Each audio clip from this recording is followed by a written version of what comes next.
tajba tkun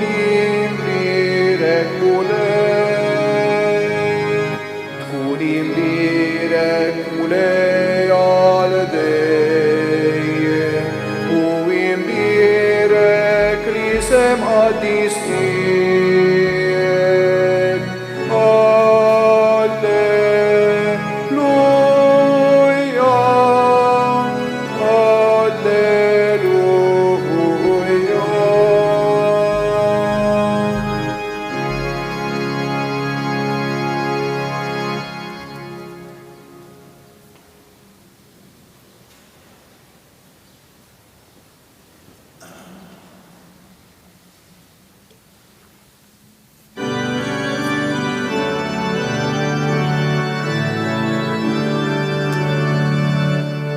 Kristu għamil mewt, Kristu jisal tal-ħaj,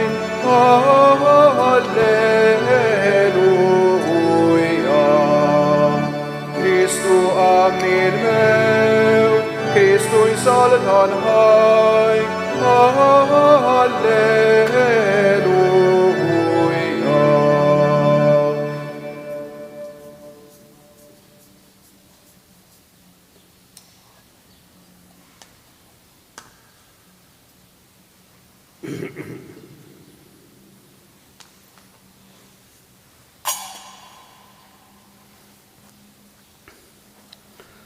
Bħala ringrazzjament ngħidu għal li darbiet. Il-mulej Ġesu għamillu wiet, alleluja, alleluja. Il-mulej Ġesu għamillu wiet, alleluja, alleluja. Il-mulej Ġesu għamillu wiet, alleluja, alleluja. Il-mulej Ġesu għamillu wiet, alleluja. Nitolbu. Ħadna mulej id-don tas sagramenti mqaddes bil-Ewkaristija. Blumilta kollha li tolbuk biex dan is-sakrifiċċju li jibnek ordnana nagħmlu b'tifkira tiegħu ikun jiswilna għal ħajja ta' dejjem bi Kristu Sidna. Il-mulej magħkom. Iberikkom Alla li jista' kollox, il-Missier, l-Iben u l-Ispiritu Santu. Morru u għejxu il-paċi ta' Kristu. Il-ġurnata tajba lil kulħadd.